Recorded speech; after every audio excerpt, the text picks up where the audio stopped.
Alright everybody, the Battle of God Valley is over, and the aftermath is really interesting to see. To begin with, the big thing that stands out to me from this chapter is Rox's final moments, because they're not really the traditional final moments that we're used to getting out of a lot of these One Piece characters who die in flashbacks. Rox's final moments are sad. He goes out completely alone with barely any sense of consciousness or understanding of what's going on around. He's just basically silently knifed while lying helpless by a coward, and then that's really it. What started as this sort of grand journey for Rox ended with him in such a sorry state, and I think that that is absolutely brilliant. I think there's so much to Rox's character that really comes together over the course of this flashback, and the direction that Oda went with him is just so strikingly different from any other One Piece character that we've had before. And Oda made certain decisions with the way Rox's story ended that are completely the opposite of how he normally writes for a specific purpose in terms of thematic messaging and as for what it means for Blackbeard's character. I have a ton to say about Rox, who has basically become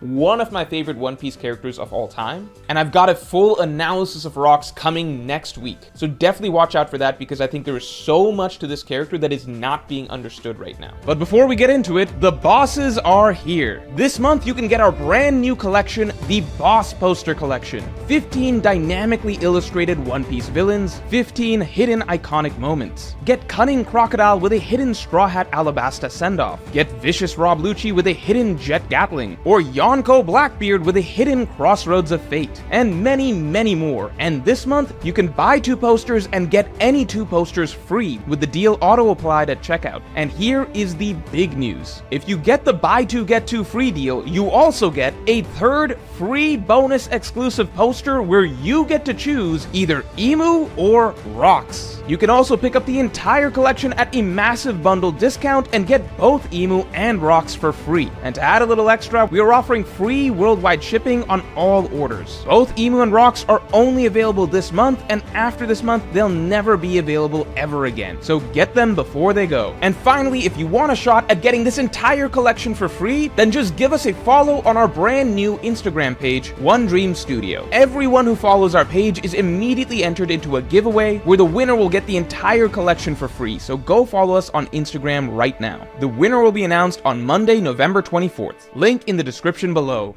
Now that aside, getting into the event of this chapter, first I want to shout out Meek as the winner of this week's chapter predictions for correctly guessing that this would be the chapter where Harold takes out his horns. Make sure to tune into Friday streams every break week to get in on the chapter predictions competitions. Now, I've got a lot to say about Harold myself towards the end of this review, but we're going to take things step by step. So first, as God Valley closes, we see that the entire island was basically destroyed over the course of this battle, which basically makes this the highest level battle in One Piece that we've ever seen, because at no other point in One Piece has a battle destroyed an entire island and just sunk it into the depths of the ocean. This battle was pitched to us in the first place all the way back in chapter 957 as basically the craziest battle of all time, where all the legends were assembled, the most high-level fight in One Piece history, and I think the evidence basically speaks for itself. We have the first actual island-level destruction in One Piece. So I think that was just kind of crazy to see, because I remember when we learned that God Valley was wiped off of the map, a lot of people were like, okay, how did that happen? What's the mystery? And then once Uranus was revealed as a weapon, then a lot of people's theories became,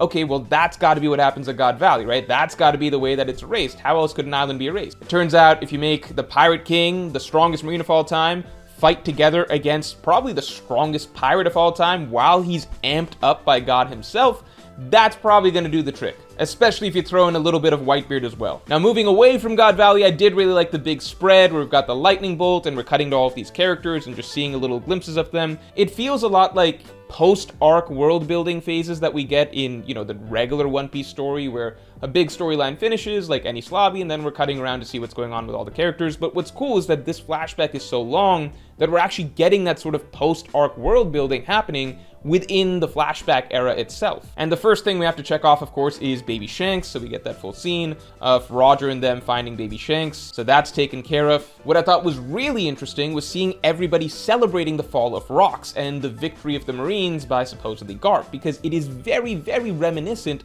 of Marineford. After Marineford finished, the people of the world were fed this propaganda of like, okay, the evil Whitebeard pirates have been vanquished by the good Marines and everything like that. And we got these shots of people all over the world celebrating. This God Valley incident was basically portrayed to be pretty much identical in terms of the worldwide reactions. And that makes sense because God Valley and Marineford, the parallels are pretty strong. God Valley was the largest, most important battle of that era, and the Marineford was the largest and most important battle of the Great Age of Pirates. And now finally we're coming up on the last big battle of the entire series, which is of course going to be the final war, which will presumably make both God Valley and Marineford look like nothing. We got a very important scene between Garp and Sengoku because we really do need to understand these two characters better and why they choose to remain a part of the Marines. Sengoku, it seems, does have some level of moral compass, but he is basically taking the attitude of like, well, I'm just going to keep rising up to the top, and I'm not going to worry about every single thing that the Marines do, because at the end of the day, if you can't get promoted, then how can you actually steer things? Now, whether or not Sengoku actually steered things in the right direction once he was at the top, that is very questionable in and of itself. As for Garp, he refuses any of that, and his angle is basically that, well, I've got to protect the young Marines in the Marine Corps. And in that vein, I think that Garp upholds what he values a lot better than Sengoku, because obviously we see in the modern day that Garp has in fact raised an absolutely prime batch of young up-and-coming recruits who will one day make the Marines a much better law enforcement organization once they're the ones in charge and after Akainu and, you know, his people's time has passed. But of course, not everybody sees it that way, because we have the scene that we've all been waiting for between Dragon and Garp. And I actually really like this scene because Dragon and Garp are such different characters that it's almost bizarre to think of them as father and son. And we've long wondered, like, how would they interact with one another? How would Dragon confront his father? What would his father say to him? But as it turns out, the Monkey D men, they're not ones for long, prolonged dialogues about philosophy. I think this is truer to their characters, and it kind of preserves the image of Dragon and Garp for me. Dragon basically staying true to his guns and saying, I hate you and everything that you stand for, and Garp understanding where he's coming from and not trying to convince him, because that's not who Garp is. The fact that Garp gave Dragon a key to escape, whereas Garp didn't do that for Ace, is very interesting, and I think that that's something that I might want to expand on in a future video, because those are two very similar situations where Garp made a very different choice, and I think that there's a lot that we can read into with that. Now, my personal favorite scene of this chapter was actually the little Loki scene that we got, where Loki was having flashbacks to Rox. Because while I did personally want a more emotional send-off for Rox, in a way this kind of was it, in a very soft and subtle way. Because while in the past we'd seen obviously moments of like Rox beating up on Loki and everything like that, over the course of the flashback we've seen Rox appear to be more and more honorable and loyal and loving than we actually initially realized. And here in this final little flashback scene that we have, where Loki remembers Rox, we get to see Rox as it feels like he honestly should be represented. Rox tells Loki that it's not all about destroying the world, there are things that matter. Rox cares about love. He tries to communicate the concept of love to Loki. He doesn't really push that hard, but we understand that that is what Rox stands for. And Rox also believes in his friend and his loyalty to his friend, and it's just captivating to see his charisma and his enthusiasm with him proclaiming that he is going to be able to band together with Herald, and together they will be able to overthrow the world government at Emu, and that Rox is going to keep coming back over and over, hundreds of times, 200 times if that's what it takes. That's the Rox that we all remember, because the last couple chapters have shown such a broken form of him. It really does hurt to see the good and earnest man that he really was at his core. And it hurts to see Loki lose this man who is the one person that Loki maybe looked up to in this world. It also makes it hurt that much more to realize that Herald just abandoned Rox in the end after Rox was so passionate and so driven to bring Herald to his side, and Herald just got played like a fool the entire way through. However, this chapter does do some good things for Herald in that it paints him as a complicated character. I had wanted, just like many other readers had wanted, for Herald to redeem himself by coming to God Valley at the last minute and helping out Rox. When Oda chose not to do that, I was initially pissed at Herald. But now we see what Herald is going through. He feels, rightfully, the sense of shame and pain and guilt for what he did to his friend. Sometimes a character doesn't get to redeem themselves in the moment that they're given the opportunity, and it's almost more interesting to get to see the character and how they act in the fallout, realizing that they had their chance to do the right thing and they missed it. To me, that makes Herald a more interesting character, even if not necessarily a more likable character. Now, Herald's final scene, where he humbles himself, tears off his horns, and bows to the world government and is basically like, I will be your slave, I will do anything, just please bring peace and inclusion to the land of the giants. I actually like this scene a lot because the moment that we'd been told about in advance was Harold ripping off his horns. Now, at the end of the day, I knew that Oda was going to play this as a fairly dramatic moment, but Harold ripping out his horns in and of itself, while visually symbolic, actually wasn't the real meat of this moment. Harold ripping off his horns is a strong act of conviction, but what is actually even more impressive is Harold being able to humble himself to this degree. Because if you go back to the beginning of Harold's story, his whole thing was that for hundreds of years probably, he was the strongest character on the ocean. Like, this was before the era of Rocks and Whitebeard and Roger and all of them. For a long time, Harold was just the absolute top dog. He ran the New World. He didn't know about Imu's existence, so from Harold's perspective, he was the strongest character in existence. And that was a huge part of his story, in that he did whatever he wanted, tormented humans, nobody could stop him, nobody could do anything to him, until Iida came along and taught him that just because you're the strongest doesn't mean that you're better than anybody else. Just because you're the almighty king of the most powerful nation in the world, and you can do whatever you want to this world, doesn't mean that you should, and it doesn't mean that you should act superior. That's where Harold started. So for him to go through this arc where now he's at a point where he's just like,